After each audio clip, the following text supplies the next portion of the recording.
আসসালামু আলাইকুম গাইস, কেমন আছেন সবাই? আশা করি আপনারা সবাই অনেক ভালো আছেন। আল্লাহ তাআলার রহমতে আমি অনেক ভালো আছি। তো এখন চলে যাচ্ছি আমাদের এলাকার সবচেয়ে পরিচিত গ্রাম চাপিল গ্রাম, এবং চাপিল গ্রামটি সবচেয়ে বিখ্যাত হচ্ছে চাপিল ব্রিজের জন্য। তো আপনাদের সাথে কথা বলতে বলতে চলে আসলাম চাপিল ব্রিজে কাছাকাছি। তো চাপিল ব্রিজে ওঠার এই ডালটা আসলেই একটু ভাঙাচাঙা, কিন্তু সমস্যা নেই, আমরা চলে আসছি চাপিল ব্রিজ।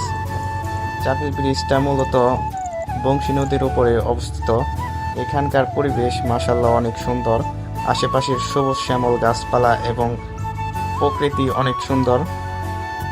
নদীতে দেখা যাচ্ছে অনেক ছোট পোলাপান আর কি মাছ ধরতেছে। তো আশেপাশের পরিবেশটা অনেক সুন্দর। তো চলেন ব্রিজের উপরে কিছুক্ষণ দাঁড়াই এবং প্রকৃতি উপভোগ করার চেষ্টা করি। ওই যে দেখেন পোলাপান মাছ ধরতেছে। ওই সাইডে একটি সুন্দর কাঠবাগান আছে এবং টং আছে, যেখানে পোলাপান এসে আড্ডা দেয়। এবং এখন তো রমজান মাস, তাই কিছু কিছু পোলাপান ইফতার পার্টি করতেও আসে। আর ব্রিজের ডালের সামনে একটি বিশাল খেলার মাঠ আছে। তো চলেন আপনাদের নিয়ে যাই সেই কাঠবাগানে, যেখানে কিনা শিশুদের খেলার জন্য খেলনা সামগ্রীও আছে এবং ওটাকে সবাই পার্ক বলেই বিবেচনা করে।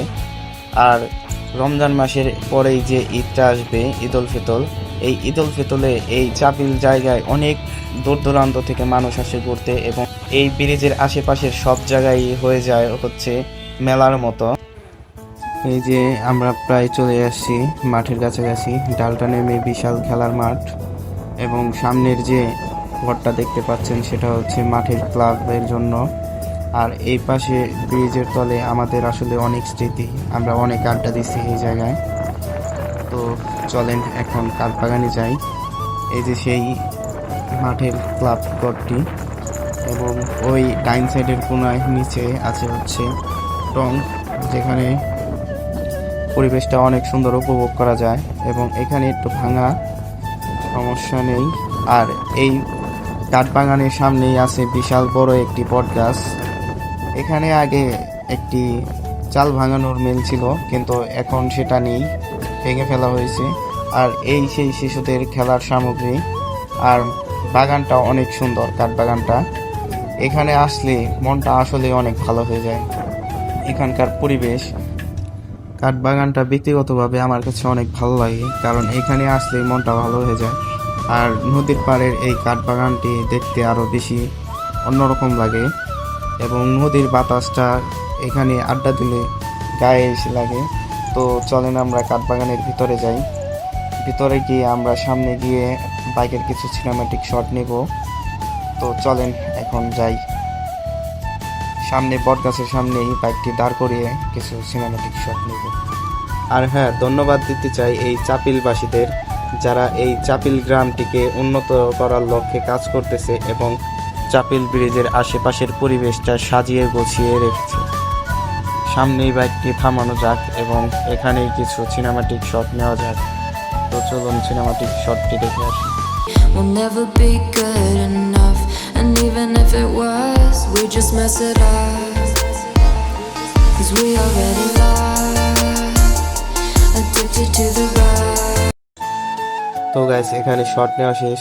তো এখন চলেন আমরা টঙের কাছে যাই। বাইকটি স্টার্ট দিয়েই ওই সামনে উঠছে, এবং এখানে অনেক লোকই এসে আড্ডা দেয়। তো এই সামনের ডাল দিয়ে আমাদের নামতে হবে। এখানে একটু ভাঙাচাঙা এবং কিছুটা ডালও আছে। তো এখান দিয়ে বাইকটি সাবধানে নামাতে হবে। তো বাইকটি আমি সাবধানে নেমে চলে যাচ্ছি এখন ওই যে সামনের টঙের সামনেই। তো সেখানে গিয়ে কিছুক্ষণ বসে থাকবো এবং তারপরে বাসায় চলে যাব, কারণ আজকে রোজা রেখে খুব খারাপ লাগছে। তাই বাইকটি নিয়ে বের হয়ে চলে আসলাম আমাদের সেই পরিচিত জায়গা চাপিল ব্রিজে। তো এখানে কিছুক্ষণ বসে থাকবো। পরিবেশটা দেখুন গাইস, পরিবেশটা অনেক সুন্দর আসলেই।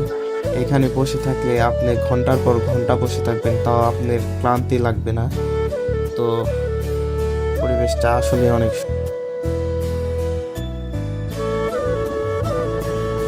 তো গাইস, চলেন এখন বাসায় ফেরা যাক, কারণ ইফতারের আর মাত্র 1 ঘন্টা সময় বাকি আছে। বাসায় গিয়ে আম্মুকে ইফতার বানাতে হেল্প করতে হবে।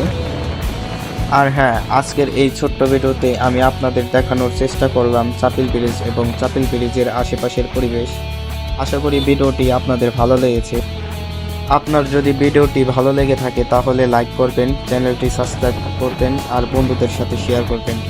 আর কমেন্ট করে জানান আপনারা পরবর্তী ভিডিওতে কোন জায়গা দেখতে চান। ততক্ষণ পর্যন্ত সবাই ভালো থাকবেন, সুস্থ থাকবেন। আল্লাহ হাফেজ।